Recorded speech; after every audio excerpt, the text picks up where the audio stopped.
하나님 말씀입니다. 여호수아 19장 우리 마지막 단락입니다. 19장 49절부터 51절까지입니다.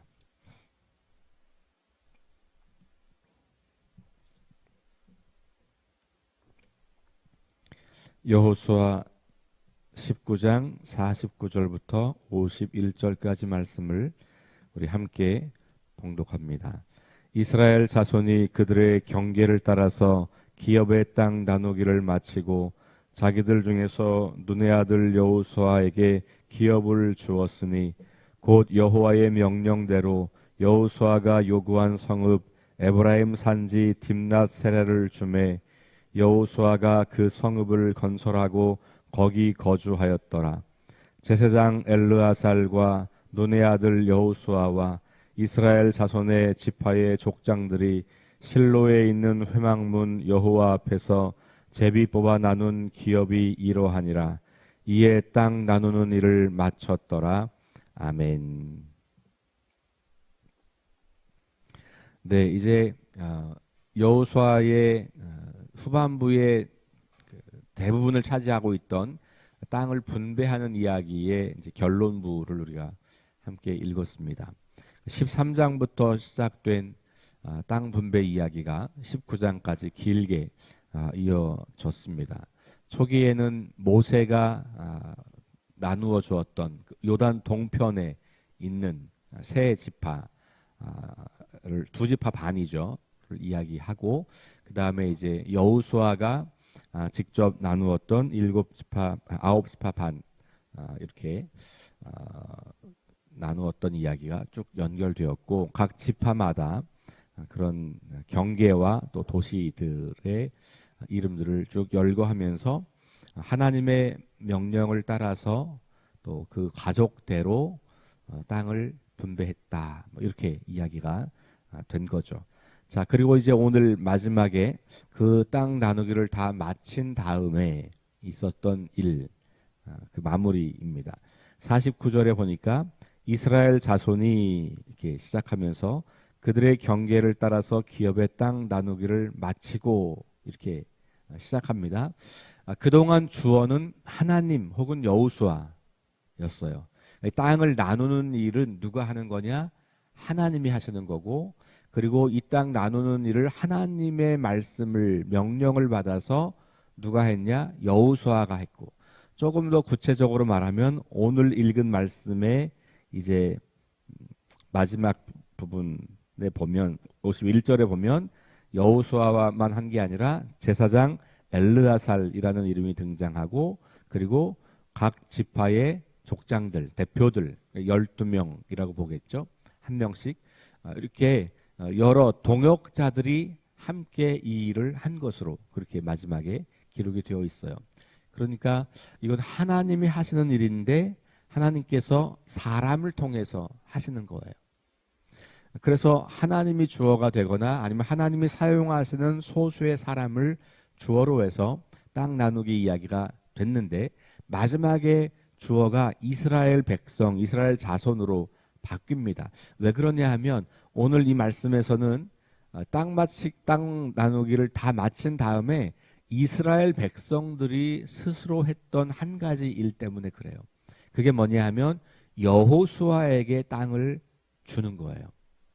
이제까지는 하나님의 말씀을 받아서 여호수아와 제사장과 지도자들이 백성들에게 땅을 나누어 주었다면 그게 다 끝난 다음에 이 여호수아 지도자를 위해서 백성들이 마음을 모아서 이제 당신에게도 땅이 필요하니 우리가 당신에게 이 땅을 드립니다 라고 말을 하는 거예요. 그래서 원래 이 여호수아가 속해 있던 그 지파는 에브라임 지파죠. 그래서 에브라임 산간 지방에 있는 딥나 세랏이라고 하는 성읍을 이제 여호수아에게 줍니다. 그러니까 이 이스라엘 백성들은 여호수아가 에브라임 지파 족속인 것을 알고, 그리고 그 땅에서 일부 성읍 딥나 세랏이라고 하는 성읍을 여호수아에게 다시 드리는 거죠. 여호수아가 먼저 나도 땅을 달라 요구하진 않았어요. 그리고 성경 어디에도 여호수아를 따로 땅을 주라라고 하는 하나님의 말씀도 실은 없었어요. 그럼에도 불구하고 백성들은 우리가 이렇게 가나안을 점령하고 땅을 차지하고 이렇게 살게 된 것 안에 거슬러 올라가면 모세라고 하는 그런 지도자가 있었고, 그 모세의 뒤를 이어서 이제 요단을 건너서 이곳까지 오는 동안 이 땅을 다 정복하고 차지하는 그 순간까지 가장 앞에서 힘쓰고 애썼던 우리의 영적 리더에 대한 이 백성들의 마음을 표현하는 거라고 볼 수 있어요. 여호수아는 얼마든지 야 내가 이렇게 다 했으니 나도 따로 땅을 좀 달라라고 주장할 수도 있었을 거예요. 아마 그렇게 한다고 해도 백성들이 안 돼요 이렇게 말하지 않았을 것 같아요. 그럼에도 불구하고 여호수아는 자기 입으로 그런 이야기를 하지 않습니다. 자기의 공로와 자기의 권리를 주장하지 않는 거죠. 저는 이 모습도 굉장히 아름다운 모습이고 본받아야 할 믿음의 모습이라고 생각해요. 우리가 만약에 영적인 리더의 위치에 있다면 내 것을 주장하는 것, 내 권리를 주장하는 것, 혹은 나의 공로와 자격을 주장하는 것은 이제까지 하나님의 일을 잘 하고 나서 마지막에 가서 마치 그게 나의 일인 것처럼, 마치 나의 공로인 것처럼 주장하는 것에 다름이 아니어서 오랜 동안 사역을 잘 하고 나서 마지막에 이런 자기 일을 주장하는 것 때문에 어려움을 겪게 되는 경우들을 우리는 흔히 보게 돼요. 그러면 그렇게 생각하는 거죠. 그럼 지금까지는 하나님의 일을 한 게 아니란 말이야? 하나님의 일을 한다고 그렇게 열심히 했는데 결국 자기의 그 이익을 위해서 했다는 말인가? 라는 질문을 사람들은 하게 되는 거예요. 근데 여호수아에게서는 그런 모습을 발견하기가 어려워요. 저는 그런 의미에서 우리가 영적 리더의 위치에 있다고 하는 사람들은 그 일이 큰 일이든 작은 일이든 그 자리가 뭐 사람들에게 존경받는 자리든 그렇지 않던 자리든 어떤 사람들 앞에 많이 나와서 뭔가를 하고 그래서 좋은 열매들을 많이 맺는 리더였던, 아니면 뒤에서 묵묵히 기도해주고 격려해주고 지지해주고 한 사람을 잘 세우는 일을 감당했던 리더였든지 어떤 모습이든지 간에 결국은 우리는 하나님께서 맡기신 일을 한 거고 하나님께서 명령하시는 것을 전달한 거고 하나님께서 나를 통해서 이루실 일을 이루었다는 것을 기억한다면 겸손하게 하나님께서 우리의 삶을 책임질 것을 마지막까지 믿음으로 고백하며 나아가는 것이 가장 아름다운 모습이겠다. 이런 것을 배워봅니다. 자, 그런데 그건 여호수아에게는 그런 것이고, 근데 그렇게 영적 리더십을 발휘했던 이 백성들, 여호수아에게 그 백성들은 또 마땅히 자기들이 할 수 있는 몫을 하는 것을 보게 되는 거죠. 근데 이게 아름다운 모습인 거죠. 이렇게 영적 리더에게 해야 하는 것은 아니지만 기쁜 마음으로, 자발적으로, 기쁨으로 그동안 우리를 이렇게 하나님 뜻 가운데서 인도했던 저분에게 우리의 마음과 우리의 모든 걸 좀 담아서 어떻게든 감사를 표현하고 또 격려하고 이런 일을 하는 거예요. 그러니까 내 것이니 달라고 주장하는 것도 잘못된 것이지만 그 리더십에 대해서 감사하고 존중하지 않는 것도 문제가 있는 것이죠. 반대로 정말 좋은 리더십이라면 마지막 순간까지도 내 공로와 내 자격을 주장하기보다는 하나님을 높이고 하나님의 이름을 영광스럽게 하면서 사라지는 것. 사실 모세는 그랬잖아요. 모세는 좀 억울할 것 같아요. 저는. 지금 저의 마음이라면 모세는 진짜 억울할 것 같아요. 그 애굽에서부터 고생해서 데리고 40년을 정말 고생해서 이제 막 눈앞에 열매가 있는 거예요. 그런데 그 느보산에서 그 땅을 바라보면서 여기서 뭐 거리로 따지면 얼마 되지도 않는 이 거리, 40년에 비하면 정말 아무것도 아닌, 저거 이제 내가 비록 나이가 많지만 하나님께서 조금 나를 조금만 더 배려해 주셔서 저기까지 좀 가게 하고 저 땅을 밟고라도 죽게 하시면 얼마나 좋을까. 아마 모세는 그런 마음을 가졌을지도 몰라요. 그대로 모세는 마지막에 이제부터는 여호수아가 내 뒤를 이어서 이 일을 할 거다. 그러면서 자기 자리, 자기 한계를 명확하게 인정하고 받아들이고, 그렇게 자기 한계를 거기서 맺도록 하는 하나님의 말씀과 하나님의 뜻에 토를 달지 않습니다. 여호수아도 실은 그런 모습이었던 거죠. 그러나 백성들이 그 여호수아에게 땅을 나누어주는 이 장면을 우리가 함께 보면서 리더와 팔로워들이 어떻게 서로 동역자 관계로 협력하고 사랑하고 섬기고 존중하고 배려하는 문화를 만들어 갈 것인가를 저는 오늘 이 마지막 장면에서 좀 배워볼 수 있는 것 같아요. 자, 그렇게 해서 이제 순종하는 이스라엘 백성들을 통해서 하나님께서 여호수아를 위로하시고 격려하시는 모습을 보게 되는 거죠. 그러니까 이제까지는 백성들이 여호수아와 엘르아살과 지도자들을 따라서 순종하면서 이제 이곳까지 왔고, 하나님은 그 리더들을 사용해서 백성들을 이곳까지 안전하게 오게 했고 땅을 차지하게 했고, 이제 이 마지막 장면, 성경의 사실 내용으로 보면 그냥 훅 지나가도 되는 내용이에요. 그렇죠? 우리가 그냥 깊게 생각해 보지 않으면 그냥 그렇구나 하고 넘어가기도 하고, 때로는 그냥 이것도 뭐 원래 그런 거였나? 이렇게 생각해 볼 수 있는 것이지만, 가만히 생각해 보면 하나님께서 이 마지막 순간에 이스라엘 자손들이 이런 마음을 갖고 여호수아에게 존경과 감사의 마음을 표현하도록 하는 이런 일들을 통해서 여호수아를 치하하고 그 여호수아를 일으켜 세우고 격려하시는 그 모습을 보게 되는 거죠. 자, 이 땅 분배 이야기가 시작될 때 처음에는 모세의 이야기로 시작했어요. 그러니까 모세가 나눴던 오른쪽 동편의 두 지파 반.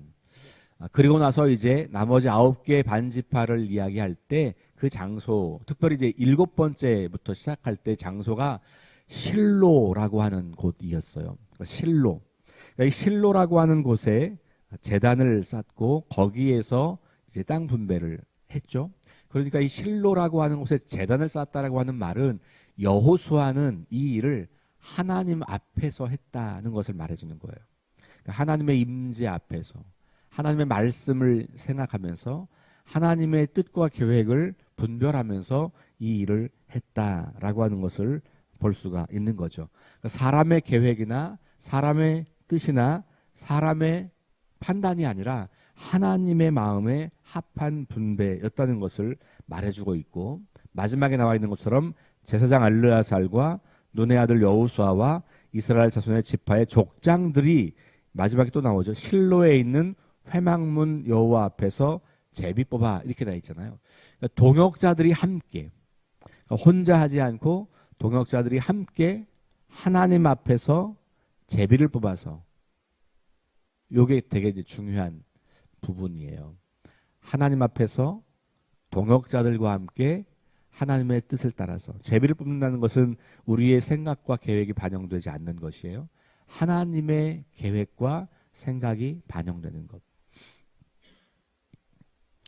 그래서 여호와를 중심으로 여러 지도자들이 함께 동역을 해서 하나님의 일을 마무리했다라고 하는 것, 우리가 기억하면서 우리 교회가 우리에게 맡겨주신 하나님의 일을 감당할 때 우리 연합하고 또 함께 협력하고 서로 사랑하고 격려하고 서로를 존중하고 배려하는 가운데 한 마음 한 뜻이 되어서 오늘 이 시대에 하나님께서 이루어 가실 그 일들을 잘 감당하는 그런 교회, 하나님 앞에서 서로 연합하면서 그리고 하나님의 뜻과 계획을 분별하면서 하나님의 일을 이루어가는 저와 여러분 그리고 우리 석교교회가 될 수 있기를 주의 이름으로 축원합니다. 우리 함께 기도하겠습니다. 하나님 감사합니다. 오늘 땅 분배 마지막 장면을 통해서 여호수아의 리더십을 다시 한번 봅니다. 오랜 세월 정말 고생하며 이스라엘 백성들의 땅 분배를 마쳤습니다. 그 이전에 수많은 어려움과 위기와 문제들을 해결하며 가나안 땅을 차지했습니다.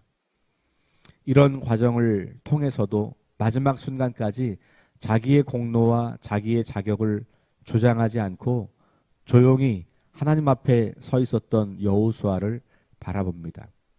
또한 그런 여호수아를 바라보면서 백성들이 그들의 마음과 존경을 담아서 여호수아에게 땅을 나누어 주고 있는, 특별히 자기들이 이미 분배받은 땅을 여호수아를 위해서 기꺼이 내어주는 아름다운 모습도 보게 하셨습니다. 이와 같이 함께 연합하여 하나님의 뜻을 이루어가고 그 이루어진 일들에 대해서 함께 기뻐하고 감사하는 아름다운 모습이 오늘 우리들의 모습이 되기를 원합니다. 모든 리더들이 함께 마음을 모으고 뜻을 모으고 서로 사랑하고 존중하고 배려하며 함께 세워주는 가운데 하나님께서 우리 교회를 통해서 일하실 일들을 기대하며 그 일들을 잘 이루어갈 수 있도록 함께하여 주옵소서. 이 땅에 이미 임한 하나님 나라를 더 많은 사람들에게 알리고 나누고 깨어지고 망가진 세상을 치유하는 하나님의 그 구원의 역사에 우리가 한 마음 한 뜻으로 연합하며 하나님의 뜻과 생각과 계획을 분별하는 가운데 이 일을 잘 감당하는 교회가 되게 하셔서 오늘 이 시대에도 하나님의 도구로 쓰임받는 우리 석교교회 공동체원들이 될 수 있도록 주께서 우리와 함께하여 주옵소서. 오늘 하루를 주님께 맡깁니다. 주님이 오늘도 우리와 동행하여 주옵소서. 오늘 장례 진행되는 모든 과정 가운데 하나님의 은혜와 사랑의 손길을 가득히 부어 주옵소서. 예수님 이름으로 기도합니다. 아멘. 우리 함께 합심해서 기도합니다. 성령의 능력으로 하나님 나라를 증언하고 살아내게 하소서. 하나님 말씀이 기준이 되게 하소서. 질병과 전쟁과 자연재해와 가난과 억압으로 고통당하는 사람들을 치유하여 주소서. 거룩한 습관을 형성하여 균형 있는 성장을 이루게 하소서. 다음 세대에게 하나님 나라 복음을 전수하게 하소서. 오늘 이어지는 우리 고 김희갑 권사님의 장례, 화장, 납골 모든 과정 가운데 하나님의 인도하심이 함께 하시도록 위에서 합심해서 기도하신 다음에 개인 기도하고 돌아가겠습니다.